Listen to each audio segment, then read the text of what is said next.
Opa, boa noite de novo para o pessoal, retornando agora. Voltamos agora com a programação, 20 horas e 30 minutos. Na próxima conferência, vamos entender sobre os sistemas de redes complexas dentro do mercado de capitais brasileiro e as suas ligações. Para encerrar nosso terceiro dia da semana acadêmica com chave de ouro, convidamos aqui a professora doutora Mariana Piaia, especializada em sistemas complexos e sistemas financeiros pela Universidade Federal Fluminense, pesquisadora e professora no Centro Mackenzie de Liberdade Econômica e no Instituto Mises Brasil. Boa noite, Mariana, tudo bom?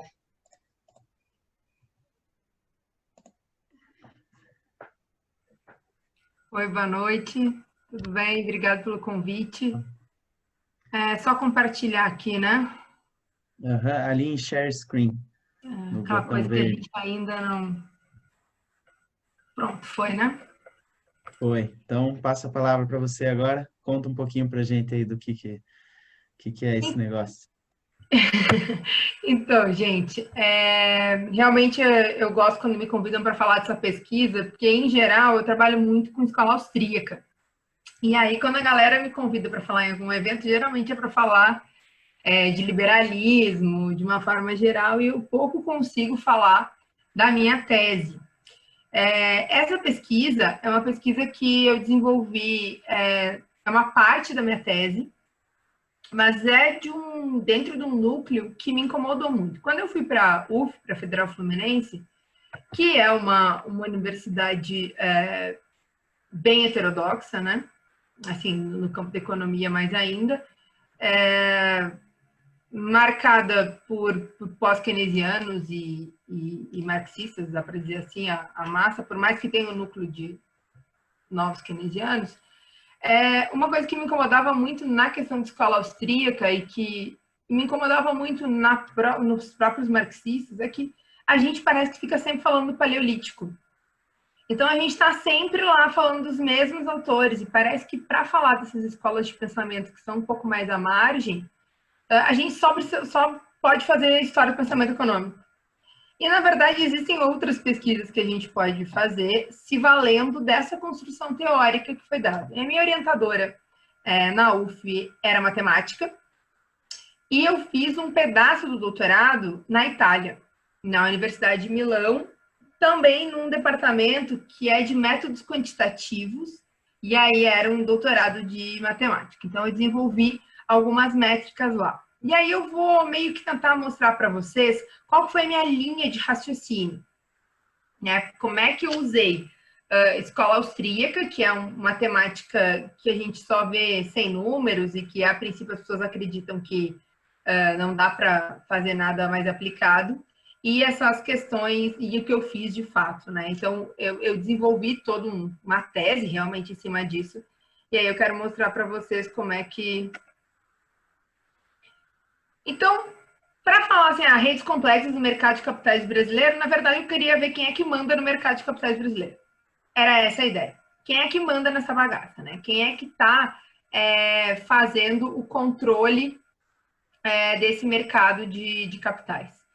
E aí, tinha algumas pesquisas, tinha uma tese do Glettenfelder falando sobre o mundo, ele até tem um TED Talk falando sobre isso, e aí ele aplicou algumas métricas bem parecidas até com o que eu fiz. Aqui no Brasil tinha o trabalho do professor Lazzarini, né, que falava do capitalismo de laços, então ele falava como é que o Estado estava inserido dentro do mercado de capitais brasileiro, como se dava esse encadeamento, mas com uma metodologia super simples. E ficou meio que aí, né? Não, ou as teorias elas falavam só de redes, ou não falava do Brasil, ou não tinha nada que tivesse esse arcabouço teórico completo. E aí eu fiquei curiosa para saber o que a gente poderia ter. Porque, na verdade, a discussão da minha tese era como é que a gente consegue usar os modernos elementos da teoria da complexidade, especialmente a metodologia de redes, né, a teoria dos grafos, com alguns conceitos de complexidade da escola austríaca. E aí eu peguei os dois principais conceitos de complexidade da escola austríaca. O primeiro é a ideia do Hayek, né, de divisão do conhecimento, e aquela ideia de ordens espontâneas, que aí eu fiz uma modelagem para tentar identificar essa transmissão de conhecimento, e um outro que é de um austríaco muito pouco conhecido, que é o Lachmann. E aí o Lachmann, ele falava que a gente podia entender esses conceitos de complexidade, até uma raiz de Smith, quando ele fala da divisão do trabalho, e do Hayek, quando ele fala da divisão do conhecimento, a gente poderia entender na questão da divisão do capital, e aí ele dá alguns exemplos do mercado financeiro. Mas aí o Lachmann, depois ele tem uma segunda fase, em que ele vai para o subjetivismo radical e ele abandona um pouco essa teoria. Então, eu resgatei essa ideia e aí aqui eu fiz mais uma aplicação, né, de como é que a gente poderia considerar esses conceitos para um caso prático. Então, o que a gente vai ver, né? A gente vai ver o que tem de interessante nisso aqui, tá? O que é capital para a escola austríaca e o que eu estou tratando como capital aqui. Todos são, a maioria é aluno de economia aqui, né? Acredito eu que sejam quase todos. Enfim, e porque a gente trata capital como uma geleca, né? Capital é K. Então, na escola austríaca é um pouquinho diferente. Qual o método que eu usei? Quem é que manda de fato, né? São os meus resultados e algumas consequências. E eu coloquei alguma coisa de futura pesquisa, que é que eu estou já desenvolvendo. Então, o que tem de interessante aí? A ideia é que a gente tem uma arquitetura financeira, e aí aqui a gente vai entender essa arquitetura financeira mais no sentido de mercado de capitais mesmo, né? E essa arquitetura financeira ela é dada por relações de propriedade. Então, eu vou ter um indivíduo aqui, estão vendo a minha mãozinha, né? Um indivíduozinho aqui que detém ações dessa empresa, né? Então, isso aqui é uma relação de propriedade, esse indivíduo tem, sei lá, 20% dessa empresa, esse outro indivíduo tem 20% dessa e 20% dessa, e assim progressivamente, tá? Nada impede também que um fundo ou uma empresa tenha ações de outra empresa também. E assim, essa arquitetura financeira, ela pode ser olhada no sentido de redes, no sentido de relações, né, de propriedade. E essa estrutura de relações, por si só, ela vai nos mostrar quem é que tem o poder econômico, dada essas relações, né? Ou a mesma coisa que a gente falar, quem é que tem o controle financeiro. Então, por exemplo, aqui que a gente deixou em vermelhinho, né? Esse carinha aqui em vermelho é o que mais tem, né? Então, a gente está vendo que ele tem essa empresa, essa empresa, essa empresa e essa empresa. Ou seja, ele tem 4 empresas aqui. Então, dos acionistas que estão aparecendo nesse mercado, esse é o cara que ele tem o maior poder econômico. Então, a gente entende essa estrutura dessa forma, né? Essa empresa e essa empresa aqui, elas vão ter grandes relações. Essa aqui, na verdade, tem 4, né? Entrando, ela é a empresa que mais os agentes têm do mercado. Então, ela é a mais controlada do mercado. É nesse sentido que a gente vai prosseguir a análise. Então, eu estou usando aqui teoria do capital da escola austríaca, a complexidade, teoria da complexidade da escola austríaca. Estou usando teoria da complexidade mais um enfoque mais direcionado para a teoria de redes. Só que eu também vou usar alguma ideia de relações de propriedade e problemas de agência, tá? Como pano de fundo. A dificuldade aqui é que até tem um pequeno link entre teoria do capital e complexidade. Não existia link entre isso aqui e teoria da complexidade geral e redes, nem disso aqui com o resto. Então, a dificuldade desse trabalho foi juntar elementos teóricos que já eram existentes e tentar fazer uma análise um pouquinho mais robusta.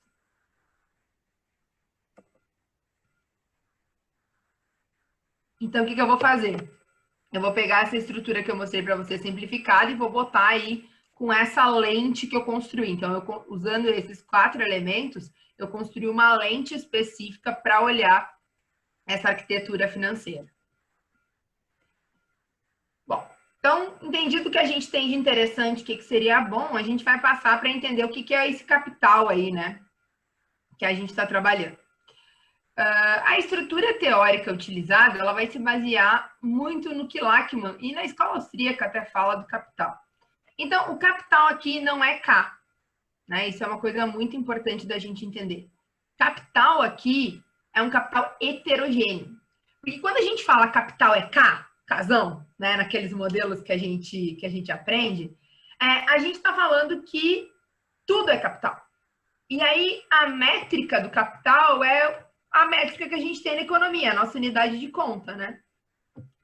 Então, a gente acaba tratando o capital como uma geleca, como um trem que cabe em qualquer buraco. Para a escola austríaca, o interessante do capital é justamente a heterogeneidade que esse capital tem. Então, quando a gente vai falar capital, a gente pode estar falando de muita coisa. E esse capital, ele tem essa heterogeneidade do capital, ela é heterogênea de duas formas.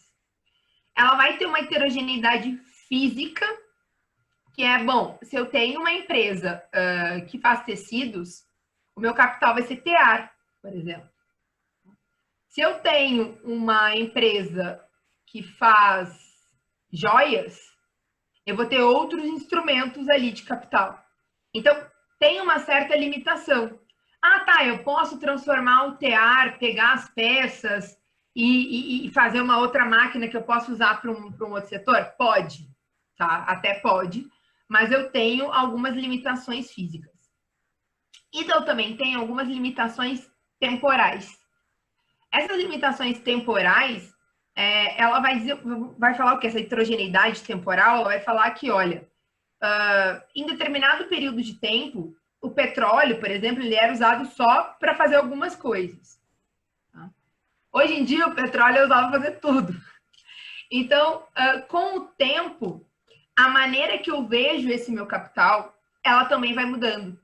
Com o tempo, coisas que eu posso começar a mudar as aplicações, ou seja, vão surgindo mais buracos ou vão desaparecendo mais buracos, né? Disso do que eu falo capital. E aí, essa heterogeneidade capital, que é tanto física como temporal, ela vai surgir sendo muito específica, então específica fisicamente, específica no tempo, tá? Mas também ela vai aparecer sendo complementar. Então, eu vou ter usos do capital que são super específicos, usos que são super complementares, a depender da característica física e temporal desse capital. Bom, aí, o que a gente faz? Vai ser o caos, né? Vai ser a imagem do inferno, fudeu, não tem como analisar. Desculpa, gente, eu falo palavrão. Não tem como analisar a estrutura do capital, não tem como fazer essa heterogeneidade do capital, é a imagem do caos, não tem como eu pensar essa estrutura. Na verdade, tem. Né? A gente, ao invés de analisar o capital em si, a gente vai analisar as relações que esse capital me traz. E aí tem um exemplo do professor Barbieri que eu acho sensacional que eu vou trazer para vocês. De como a gente entende a diferença do capital. Como eu acredito que a maioria seja estudante de economia, eu acho que isso aqui vai ser bom para vocês terem uma ideia do que a gente está falando. Porque às vezes a gente solta uns conceitos de escola austríaca, a galera fica, esse povo é muito estranho. Então aqui, na economia, digamos que a gente tem o objetivo de fazer um dinossauro, tá? Então, os neoclássicos, os keynesianos, todo mundo que trata como K, ele está trabalhando o capital como um trem homogêneo, um fundo homogêneo, tá? Então, eu não vou ter rigidez na produção. É como se eu estivesse pegando argila para fazer um dinossauro. Se faltar um pouco para o bracinho, eu pego, tiro um pouco do rabo, molho e ajeito, entendeu? Então, a perna vira um dente, o olho vira uma barriga. Se eu quiser transformar em 3 dinossauros menores, eu vou transformar. Então, o capital nesse contexto aqui, o custo de oportunidades dele é qualquer coisa, porque se eu posso fazer qualquer coisa, o custo de oportunidade é qualquer coisa. Tá? Então, o custo de oportunidade nem tem como ser medido, porque eu posso fazer tudo com o capital. Então, é essa a ideia que a gente atende em economia, né? Quando a gente fala do casão. Alguns marxistas, e não só marxistas, tá? Mas aqui eu estou usando os marxistas, mas aqui também alguns pós-keynesianos, mas não todos, enfim, eles têm uma ideia de capital super específico. Tá? Então, essa ideia do capital específico é que tudo é uma escolha técnica. Tá? Eu vou ter uma super rigidez na produção, porque tá vendo aqui que meu dinossauro é de plástico? Não tem como eu tirar essa unha para fazer um dente, entendeu? Não tem. A unha é só uma unha, o dente é só um dente, um bracinho é só um bracinho. Então, isso aqui acaba sendo uma questão de engenharia. Lembra quando eu tenho... Foram desenvolvidos modelos de equilíbrio geral, e aí depois os socialistas de mercado, eles usaram, não sei se todo mundo já viu isso aqui, né? Mas os socialistas de mercado, eles usaram essa ideia de equilíbrio geral para falar, olha, a gente não precisa ter a propriedade privada, tá? E um sistema de preços, assim, porque a gente consegue usar a noção de equilíbrio geral para fazer a alocação ótima dos recursos. Por quê? Porque eu consigo chegar ao ótimo de Pareto, né, da minha produção e das minhas trocas, pensando nas escolhas técnicas que eu tenho que fazer para a produção. Então, eu consegui achar um ótimo de produção e aí eu consigo alocar bem os meus fatores. Então, os preços, eles não vão estar relacionados com os custos de produção. Ou seja, não importa muito a propriedade da escolha do proprietário. Tá?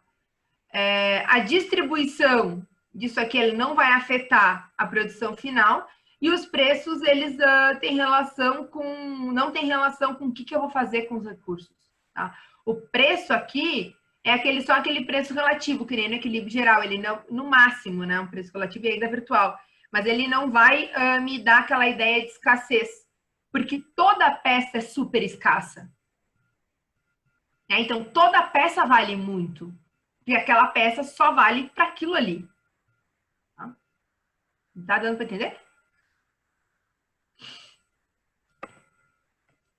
Agora, para os austríacos, o capital é entendido como uma estrutura de Lego.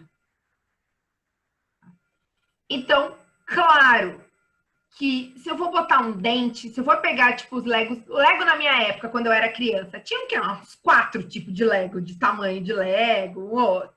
Agora, você vai comprar, você consegue fazer a Estrela da Morte com o Lego, entendeu? E aí, para fazer a Estrela da Morte, claro que você vai ter muito mais peças específicas, tá? Você vai fazer lá, agora eu vi esses dias que tem o café do Friends, que você consegue fazer com Lego. É óbvio, né, que para fazer o café do Friends tem que ter peças muito específicas, mas mesmo assim, para fazer aquele cenário do Friends, você vai ter peças, você vai ter aqueles Legos tradicionais. Então, você vai ter Legos que eles têm um sentido de complementariedade e você vai ter Legos que são super específicos. Então, é essa ideia, é assim que é vista a estrutura de capital da escola austríaca. Tá? Então, você vai ter uma complementariedade temporal, uma substituibilidade parcial, e conforme o capital vai avançando, né, ele vai ficando mais específico, e aí pode ir te dando uma certa rigidez na produção. Tá? Então, vai depender dos caminhos, dos desenvolvimentos que você segue. Então, aqui a gente tem as nossas 3 visões do capital, né? As 3 formas da gente entender. Então, assim, naquela visão tradicional que a gente tem de capital, né? Aquela primeira visão, a gente tem que, tipo, basta juntar terra e água, né? Tendo argila, que eu consigo montar meu capital. Então, não tem muita complexidade nisso aqui, é simples. Tá?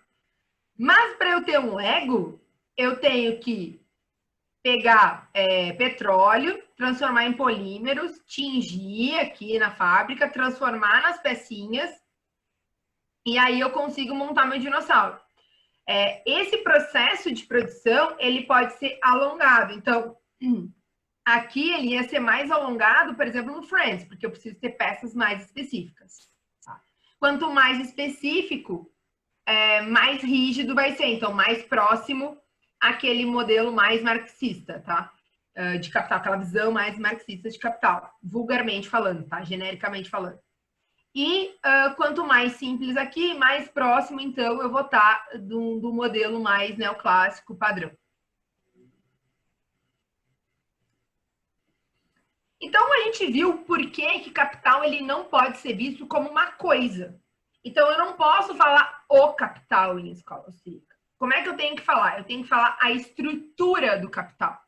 Porque, novamente, importa o quê? Importa como é que eu complemento esse capital, como é que eu posso substituir esse capital, como esses diferentes elementos vão ficar isolados ou juntos e como eles se transformam ao longo do tempo. Então, eu tenho uma estrutura de capital, e aí eu vou me perguntar qual que é o padrão de combinação dessa estrutura? Né? Como é que vai se dar? Como é que é o arranjo disso aí? Bom, quem decide o padrão de combinação são os empreendedores. Né? E aí, que lembrando, em escola austríaca, empreendedor não é aquele empreendedor schumpeteriano, tipo o herói. Empreendedor para a escola austríaca faz parte da ação humana. Então, todo mundo, quando a gente age, né, no sentido de ir para uma situação melhor, a gente está sendo empreendedor em algum nível. Tá? Então, as decisões dos indivíduos, as decisões econômicas, né, dos indivíduos, decidem esse padrão de combinação do capital. Essas decisões dos empreendedores, elas são tomadas conforme uma relação complexa que já existe no mercado, conforme as forças do mercado. Então, tipo, quando eu vou decidir como eu vou alocar os meus recursos, eu estou olhando como é que as pessoas já fazem, quais são os padrões estabelecidos, o nível de preços, ou seja, eu não decido no vácuo, eu decido dentro de um locus que tem regras institucionais pré-estabelecidas. Lembrando aqui, né? Quando a gente fala em economia e instituições, a gente está falando, não está falando de instituição de ensino, instituição bancária. Né? Instituições em economia, quando a gente nem define, a gente só solta, a gente está falando nas regras do jogo, né? Nos padrões de comportamento que não foram deliberados por ninguém, mas que foram emergindo ao longo do tempo. Então, sei lá, a gente está falando por que paulista dá um beijinho e carioca dá dois. Ninguém decidiu isso. É uma emergência institucional, né? Então, a gente entende que a relação complexa das forças do mercado, ela é oriunda dessa emergência institucional, né? De como as coisas estão sendo feitas e dos sinais que eu tenho nesse mercado. E aí, dado isso, eu consigo me perguntar como é essa estrutura e como acontecem seus arranjos. É só para chegar no que eu estou querendo fazer, tá? Então, tá. Para saber, então, como é essa estrutura e como acontecem os arranjos, eu tenho que levar em consideração as forças do mercado, as decisões do empreendedor, para como ele determina o capital para chegar a essa estrutura. Tá? Eu fiz de trás para frente, agora frente para trás. Então, a ideia aqui é que o mercado faz com que emerja uma rede de planos que determina o padrão do uso do capital. Tá? Então, a ideia é que, dado tudo isso, né, esses arranjos eles vão acontecendo. Que conceitos eu tenho atrás disso aqui, então? Eu vou ter 3 conceitos básicos. Primeiro é esse conceito de complexidade. Complexidade não é complicado, né? Quando a gente fala complexidade, a gente está falando que o todo é mais do que a soma das partes. Então, eu estou falando que as interações desses elementos, que a gente pode chamar de bens de capital, vai se dar numa rede cada vez mais complexa, tá? Cada vez mais densa, as relações que eu vou ter de produção. Eu também tenho um conceito de expectativas que é muito importante, porque quanto mais complexa for essas relações, mais difícil fica a formação de expectativas convergentes dos indivíduos. Tá? Então, os indivíduos, cada indivíduo vai estar olhando de um lado e vai estar vendo uma relação diferente. Tá? E aí, a teoria do conhecimento ela entra aqui como uma formação de expectativas dentro de um processo de acumulação de conhecimento. Então, eu vou estar formando expectativa nesse mundo complexo, utilizando esse conhecimento acumulado. Onde é que está esse conhecimento acumulado? Esse conhecimento acumulado, ele é acumulado onde? Da onde? Por quê? Tá? Qual é essa estrutura?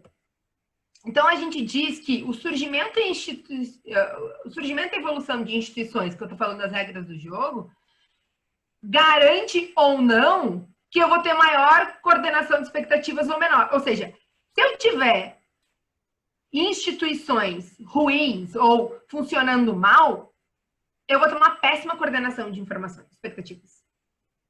Porque a acumulação do meu conhecimento vai ser capenga. Se eu tiver instituições funcionando bem, eu vou ter uma maior coordenação de expectativas. Uma maior coordenação de expectativas significa arranjos de capital melhor e uma estrutura de capital mais resiliente. E aí, Lachman, ele dá o exemplo da Bolsa de Valores, tá? Como uma evolução institucional, como um locus de troca de conhecimento. Então, a Bolsa de Valores, ela vai ser uma facilitadora de troca de conhecimento, fazendo com que essas expectativas sejam mais convergentes. Então, mudanças na estrutura do capital que olhem as diferentes rentabilidades, os fluxos de rendimento, seriam um passo para o progresso econômico. Então, a ideia é que nesse mercado em que eu tenho pessoas negociando papéis e a decisão de comprar ou não um papel, ela vai ser uma decisão especulativa ou uma decisão produtiva, ela vai ser uma decisão de alguém que não quer perder dinheiro. Eu vou ter um melhor comportamento, eu vou tendo fluxo desse capital. Para a escola austríaca, eu tenho 4 elementos importantes para entender, então, essa relação aqui, né, que vai se dar de propriedade. Então, essa escolha que eu tenho do acionista para qual empresa ele vai inserir o dinheiro dele, tá? Ou seja, como é que ele vai fazer o arranjo do capital. Aqui, então, vai o conhecimento do empresário capitalista, nesse sentido, né, como valor principal diretor de recursos. Então, ninguém quer perder, tá? E o papel associado das empresas em fornecer um menu de opções, explorando maneiras quais recursos heterogêneos podem ser empregados para uma variedade de bens e serviços reais potenciais. Ou seja, esses dois são o quê? É você ter uma boa sinalização dos papéis e uma boa escolha do acionista. Então, se um mercado funciona bem, né, se tem um mercado de capitais com regras boas, instituições boas, isso aqui vai acontecer. Se esse cara tomar a decisão errada, o problema dele, ele que perde. Tá? Ele alocou o capital dele para alguém que vai utilizar esse recurso para alocar também capital de uma forma ruim.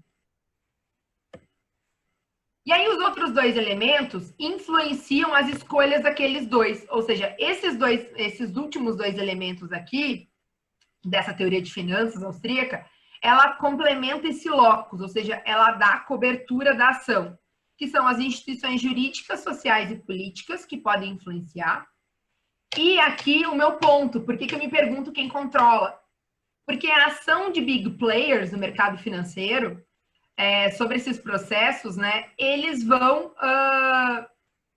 podem influenciar de maneira perversa essa escolha, prejudicando a alocação de recursos. E aí prejudicando todo esse caminho aqui. Tá? Então, eu vou mexer, vou fazer mal isso aqui, mal isso, mal isso, mal isso. Então, eu vou mexer com toda a minha estrutura. Mexendo com toda essa estrutura, eu não tenho progresso econômico. Então, o que os big players fazem? Tá? Afetam a alocação de poupança e investimento. Porque assim, vocês lembram lá daquele mercado de fundos emprestáveis, né? Ou de fundos para empréstimo. Eu tenho a oferta de fundos emprestáveis, que é a poupança, a demanda de fundos emprestáveis, que é o investimento, né? Investimento produtivo. Esse mercado, que é um mercado de crédito, digamos assim, né? Um mercado, ele assume várias formas no mercado financeiro atual. Então, ele assume a forma de crédito normal, mas o mercado de capitais, ele é um mercado de fundos emprestáveis também. Porque você vai tendo poupança, que poupança o que é? É renda não gasta. Então, quando eu invisto no mercado de ações, eu estou alocando a minha poupança. Então, é o encontro dessa poupança, dessa renda não gasta, dos investidores, com as necessidades de financiamento das empresas, que é aquela curva de investimento. Então, os big players, eles vão afetar essa alocação de recursos, tá? E eles podem, por meio, né, de manipulação das instituições. Eles também deturpam a formação de expectativas, porque eles podem levar, mudar o valor ou mudar o conhecimento que transita nesse mercado. E, em geral, é uma coisa meio Taleb, assim, tá? Os big players, eles pouco têm...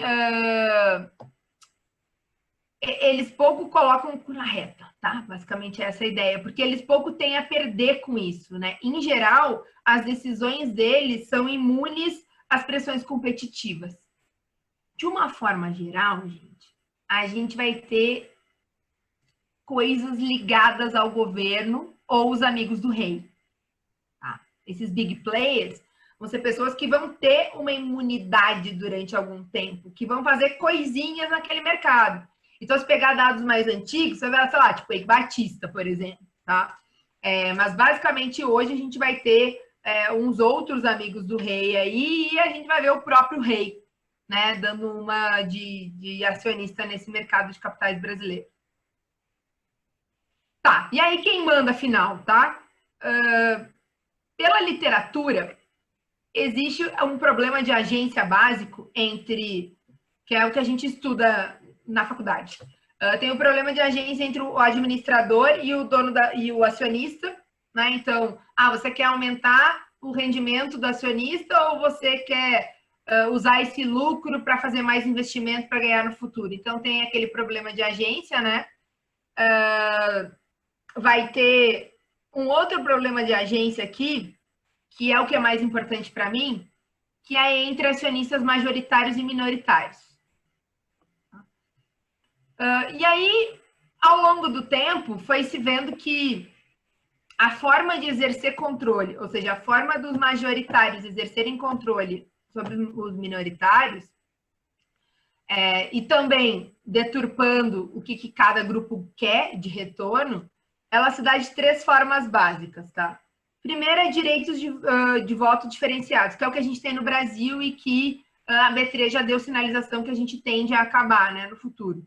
Que é você ter votos, você ter ações com direito a voto e ações sem direito a voto. Tipo, a África do Sul tem isso, o Brasil tem isso, mas não são tantos países assim. O esquema de pirâmide, ou seja, eu tenho ações, vou pegar o nome aqui que eu tô vendo, tá? Eu tenho ações do Guilherme e do Rafael. O Guilherme e o Rafael têm ações do Danilo e do Levi, que tem ações, ou seja, a gente vai fazendo essa pirâmide. No fim das contas, não adianta nada o Guilherme ter ações do Danilo se eu tenho ações do Guilherme. Então, estou pouco me lixando para a decisão do Guilherme. É uma forma de exercer controle. Tá? Eu esqueci de falar. Esse direito de voto diferencial, o que a gente pensa? Se todo mundo tem direito a voto, quem tem 51% da empresa ganha, ok? É o raciocínio básico. No Brasil, do jeito que é a estrutura de voto preferencial e voto ordinário, de ação preferencial e ação ordinária, não é bem assim que acontece. Se eu tiver 16,67% de uma empresa, eu já posso ser o controlador. Ou seja, o equivalente a ter 51%.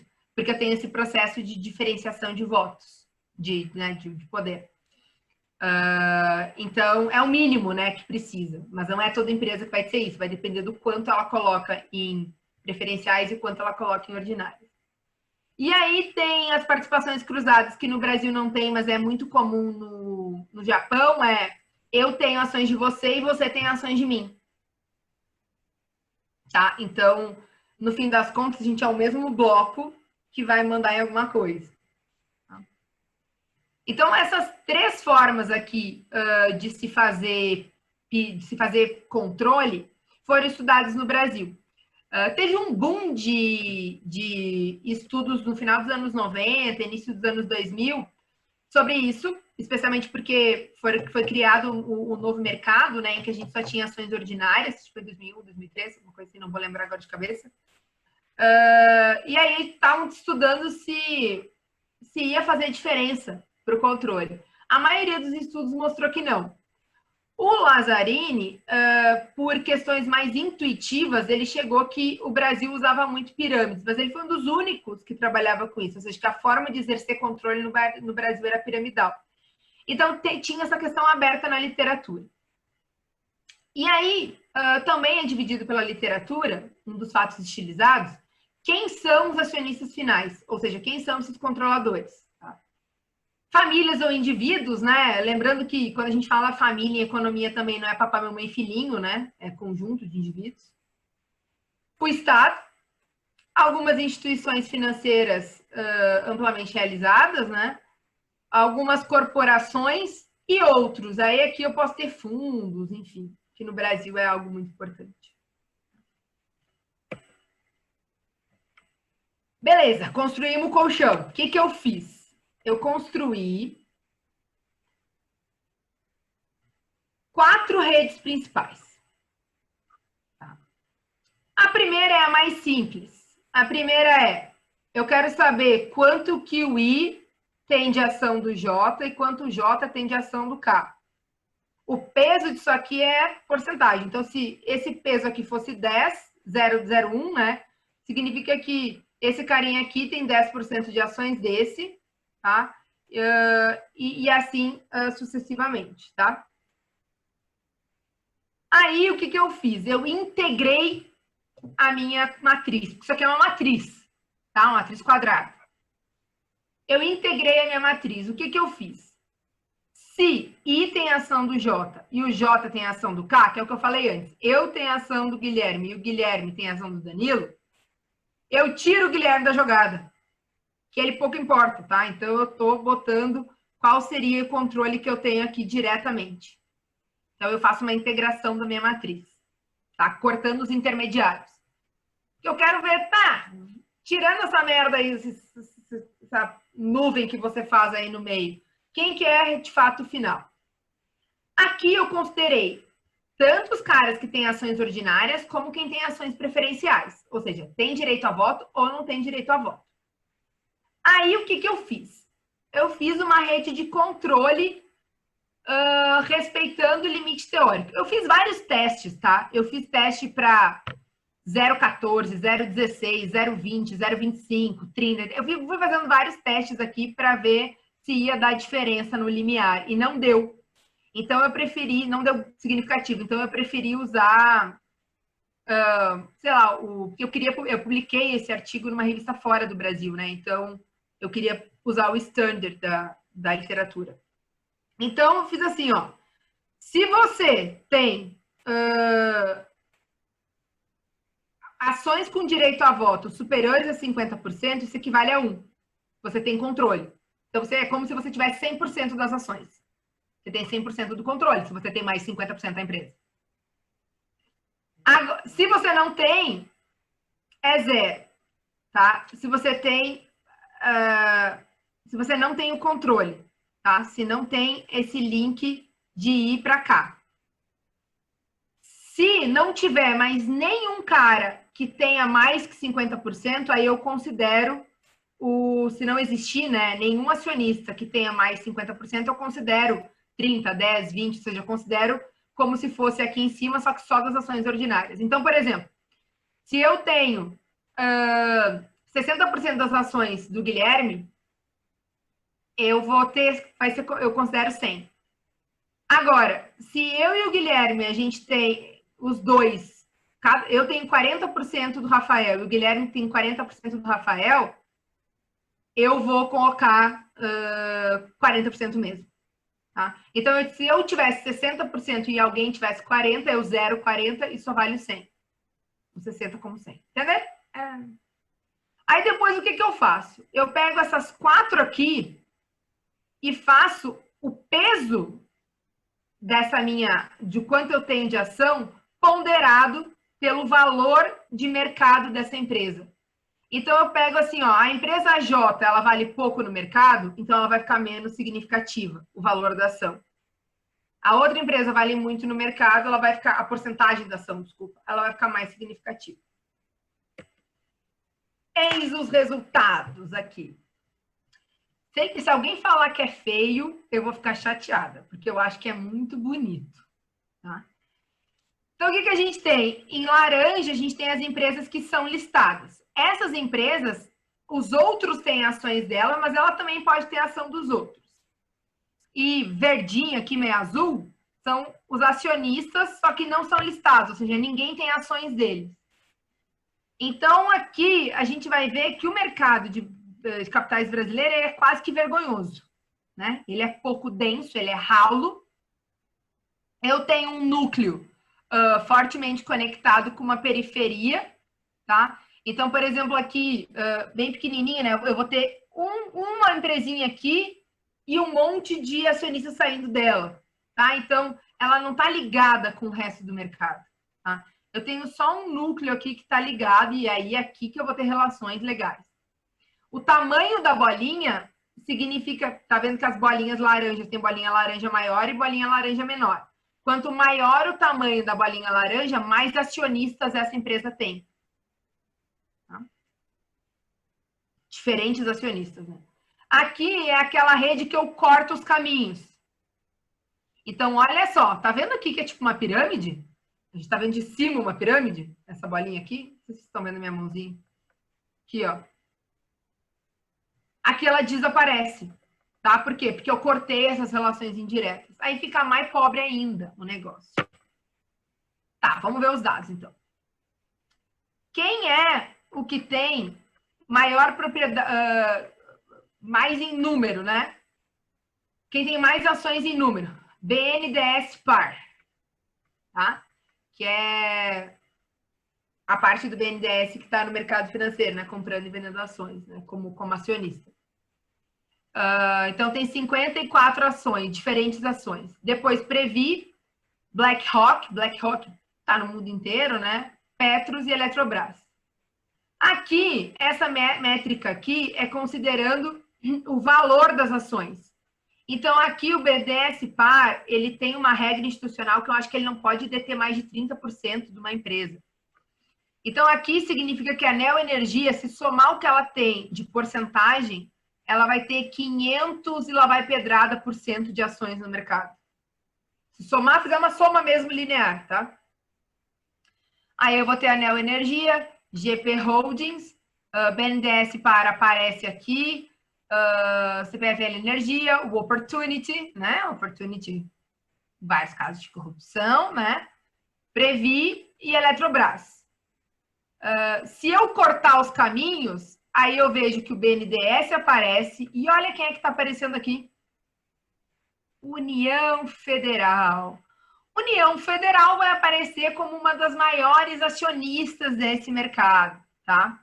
Petros também.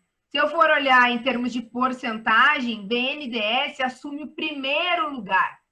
Então, se somar todas as ações que o BNDES tem no mercado, tem 700 e poucos por cento. Tá? E considerando rede de controle. Rede de controle fica mais feia a coisa ainda. Tá? Rede de controle fica mais ralo ainda.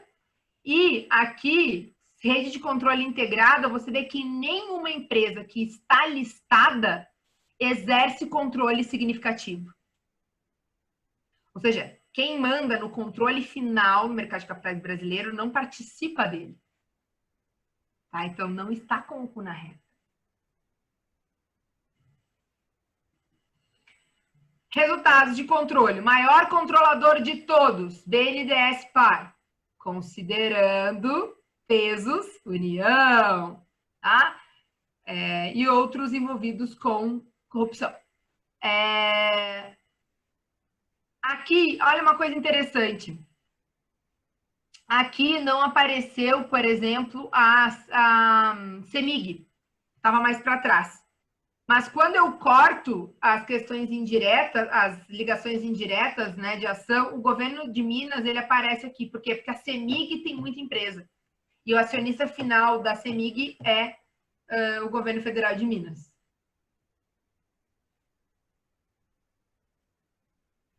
Tá, mas aí eu apliquei uma métrica que se chama assortatividade, tá? O que é isso? Como eu tenho direção na minha rede, eu digo, ó, eu tenho ação de você, então eu tenho uma flecha de mim para você. né? Eu consigo fazer 4 tipos de análise. Como é que tá meu tempo aí, hein? Tem tempo ainda, professora, mais 15 minutos aí para apresentação ainda e mais as perguntas. Obrigada. Essa métrica aqui, o que ela fala? Ela fala assim, vamos pensar num sentido mais... Se eu quase não tenho amigos, mas eu me relaciono com alguém que tem muitos amigos, eu estou me relacionando com alguém muito diferente de mim. Então, eu tenho uma relação desassortativa. Se eu tenho poucos amigos e me relaciono com um cara que tem poucos amigos também, eu tenho uma relação assortativa. Tá? É aquela ideia de homofilia e heterofilia. Tá? Acontece que aqui eu tenho 2 tipos de relação. Eu tenho a relação do eu acionista, né? E eu empresa, quando as pessoas são acionistas de mim. Então, eu vou ter 4 padrões aqui. Vou ter o padrão in-in, que o que eu estou falando aqui? Esse padrão desassortativo, ou seja, esse padrão diferente entre in-in. Uma empresa que tem muitos acionistas entrando nela se relaciona com outra empresa que tem pouco acionista entrando nela. Olha, negrito as flechinhas. Tá? Então, eu tenho 2 empresas, tá, que se relacionam, sendo que elas têm uma estrutura de propriedade muito diferente. O out-out, o que é? O out-out é uma relação que o acionista se relaciona de alguma forma com o outro e os 2 detêm muita gente. Aí eu vou ter o in-out, que é uma empresa que tem muitos acionistas se relaciona com um acionista que tem muitas empresas. Tá? E aí eu vou ter o caso em que uma empresa que tenha muitos acionistas, um acionista que tem muitas empresas se relaciona com uma que só tem um. Então, daqui eu consigo tirar da onde eu vou ter, por exemplo, pirâmides. Tá? Se um acionista tem muita empresa que tem muita, eu vou construindo pirâmides. Tá? Então, é negativo quando eu tenho desassortativo e positivo quando eu tenho assortativo. Então, a gente vê que no caso do out-in, eu tenho casos bem desassortativos, tá? Bem evidentes desassortativos que ganham intensidade no controle. E eu vou ver que no caso out-out, eu tenho um caso bem assortativo, ou seja, acionistas que têm muitas empresas se relacionam com outros acionistas que têm muitas empresas. Acionistas que têm poucas empresas vão estar relacionados com quem tem pouca empresa, ou seja, não relacionado.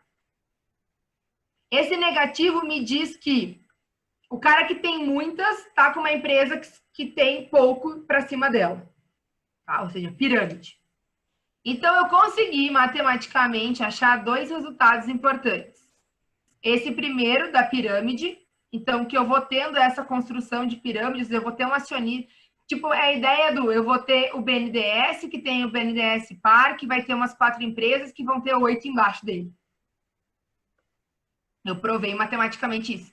E o que é legal é que essa métrica é super nova. Essa métrica é uma métrica que quase ninguém usa, ainda mais foi a minha orientadora da Itália que desenvolveu essa métrica para redes direcionadas. Então, e o outro padrão que eu achei é um padrão meio too big to fail, ou seja, os grandes estão juntos. Os grandes estão conectados. Tá? Então, existem big players nos 2 sentidos. Então, tá. Aí aqui é a rede de propriedade quando eu controlo. Quando eu controlo por valor de mercado, gente, fica triste. Mas fica triste num tanto. Se eu colocar valor de mercado, eu vou descobrir que a União Federal, numa rede de propriedade normal, detém 10% do valor de mercado. Nessa rede de controle integrada, que é a mais limitante, ela vai ter 13%. Só que assim, BNDES Par, Banco do Brasil, de certa forma, também são estatais. Então, se a gente for juntar tudo isso, gente, vai dar um valor muito grande, que é de controle estatal no Brasil do mercado de capitais.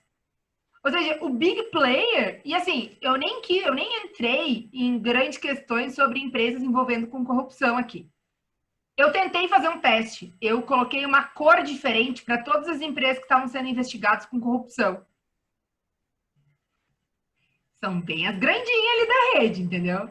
Eu vou falar, a gente está desenvolvendo, tem um grupo de estudos aqui que fala do trabalho da Lava Jato, e aí a gente quer fazer essa aplicação para a Lava Jato. Mas a gente vê que tem algum problema, entendeu? Então, assim, a parte ruim disso, eu tenho um big player que vai afetar o meu mercado de uma forma não positiva. Ou seja, eu tenho um big player que atrapalha o funcionamento do mercado de capitais. Ele atrapalha o mecanismo que seria o mais puro de encontro entre oferta e demanda de fundos emprestáveis. A parte boa disso, o mercado, as instituições, as regras e até os big players estão em constante transformação. Então, por exemplo, quando eu tinha a Selic super alta, a gente tinha um efeito perverso no mercado de capitais. Porque as pessoas ganhavam mais dinheiro em renda fixa e tinha um segundo efeito perverso, que é até um paper que eu tenho, que é as empresas listadas no mercado de capitais, como elas tinham que dar remuneração para o acionista dela, elas mesmas colocavam grande parte do recurso delas em títulos do governo. Então, elas não faziam investimento produtivo. Elas só financiavam uma dívida do Estado que já foi feita antes. Tá? Um gasto que já foi realizado, não um gasto futuro. Porque, assim, o investimento é um fluxo de hoje para acumular estoque para o futuro, né? Quando você compra a dívida, você está fazendo o quê? Pagando uma coisa que já foi feita. Então, agora com a Selic mais baixa, né? Mudam duas coisas. As empresas começam a fazer mais investimento produtivo ou começam a se preocupar mais com a rentabilidade do acionista e as pessoas começam a ir para o mercado de capitais. Então, saiu uma notícia esses dias que nunca teve tantas pessoas, tantos diferentes agentes no mercado de capitais brasileiro. Por quê? Porque eles estão buscando maior rentabilidade. E aí pode diminuir o efeito do big player. Quais são minhas pesquisas futuras agora nisso? Eu estou pegando, eu não, que eu tenho bolsista para isso, né? Mas eu tenho umas bolsas de pesquisa em que os alunos estão coletando esse mesmo dado, porque isso, esqueci de falar, né? Nossa, amadorismo. Esses resultados é para 2017, é um recorte de 2017. Então, o que esses alunos estão fazendo? Eles estão pegando, eles conseguiram já de 2000 para cá, mas eu mandei eles procurarem melhor para trás. Eu vou pegar um por ano e vou comparar como é que se dá a minha... aquela evolução, se eu evoluir para a pirâmide, se eu desevoluir para a pirâmide, qual o período que o too big to fail está mais junto do que não. Então, eu vou conseguir fazer isso ao longo do tempo. E aí, eu vou ter as redes, ou seja, em fotos, que são essas lâminas, só que eu também vou conseguir fazer fusões e aquisições, né? Vou conseguir trabalhar com esse conceito ao longo. E aí, outra pesquisa que eu tenho também nisso, além daquela de corrupção em que a gente pinta, né, os carinha para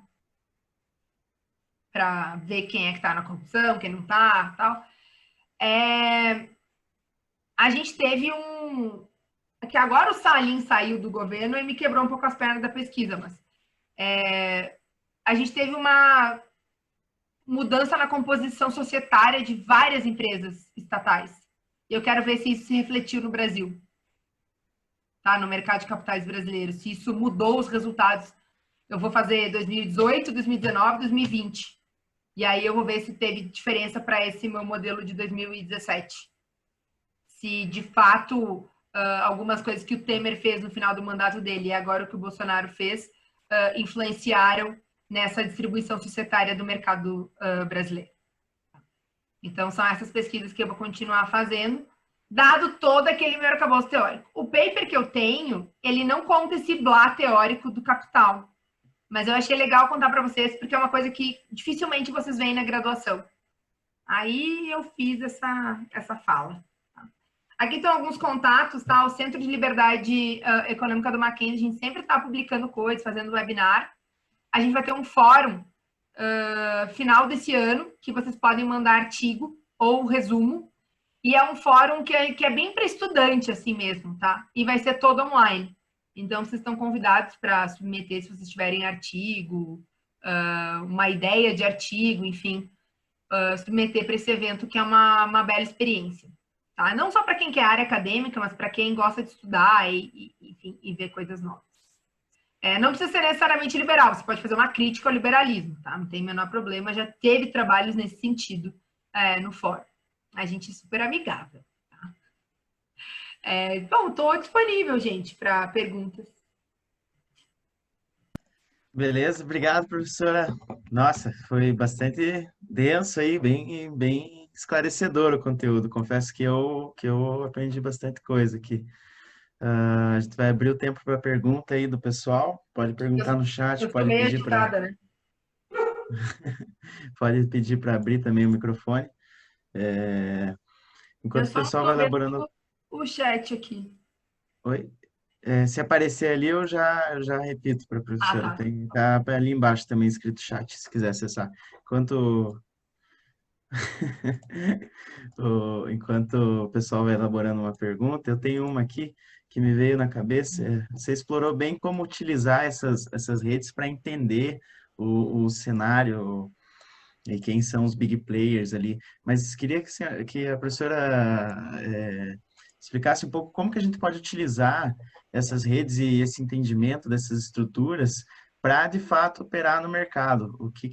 Onde que isso faz mais diferença? Tem uma linha de pesquisa que trabalha junto com machine learning, né? Que ela tenta ela pega compra e venda, todas as informações de compra e venda. Então, ela pega essas mini mudanças de estrutura acionária, essas mini mudancinhas que vão acontecendo todo dia. E eles vão tentando entender os padrões de ligações. E aí, por exemplo, dia que caiu o Selic, padrão de ligação foi esse. Dia que estourou o dólar, padrão de ligação foi esse.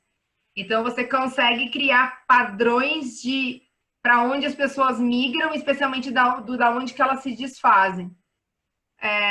Tem umas pesquisas nesse sentido que são super novas. Para operar mesmo, assim, você consegue mais questões de longo prazo, né? Você consegue ver algum.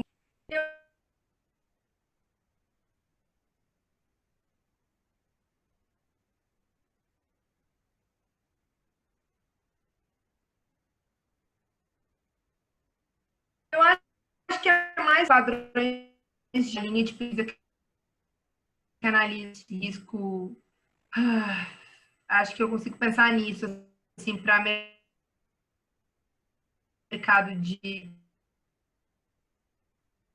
capitais. Um comando, Professora, acho que tá? Que travou, não uma sei se é aqui, não sei se é só aqui ou aí também, mas parecida com a minha para o usuário.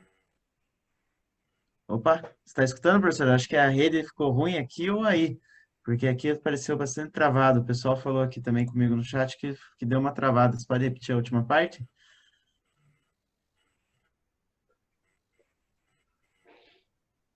Opa, alô? Ixi.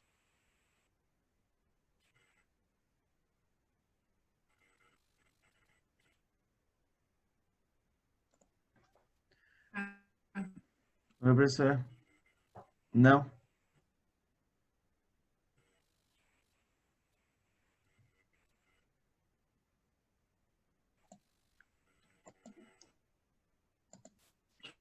fazer assim.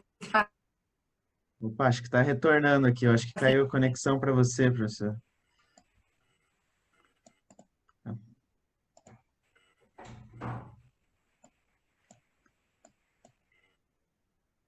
Fala alguma coisa aí. Aqui está dando um sinal de que a conexão está ruim. Desliguei a câmera.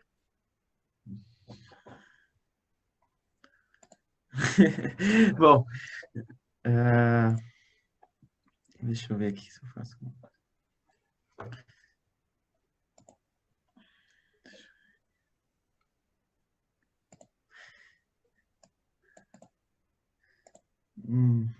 Então, acho que aqui está dando um sinal de que a professora está com a conexão ruim. A gente vai encerrar o evento por aqui. Se quem tiver dúvidas, pode mandar direto para o Cassi, que a gente vai reencaminhar e encaminhar a resposta da professora para vocês. Eu agradeço muito pela presença de vocês. Não esqueçam de se inscrever para as conferências de amanhã. A gente vai iniciar mais cedo, às 4h45 da tarde, com a professora Helena Landau, que vai falar sobre a agenda de reformas e o governo atual. Às 18 horas, nós teremos o Kleber Stampf, que vai falar sobre carreiras em economia pós-pandemia. Às 19h15, Leonardo Regazzini vai falar sobre a reforma tributária no Brasil, tema importantíssimo aí no atual momento. E às 20h30, o Paulo Roberto de Almeida vai falar sobre os impactos da diplomacia do governo federal no comércio exterior. Então, para quem está aí ainda, até amanhã. Vamos encerrar aqui a transmissão.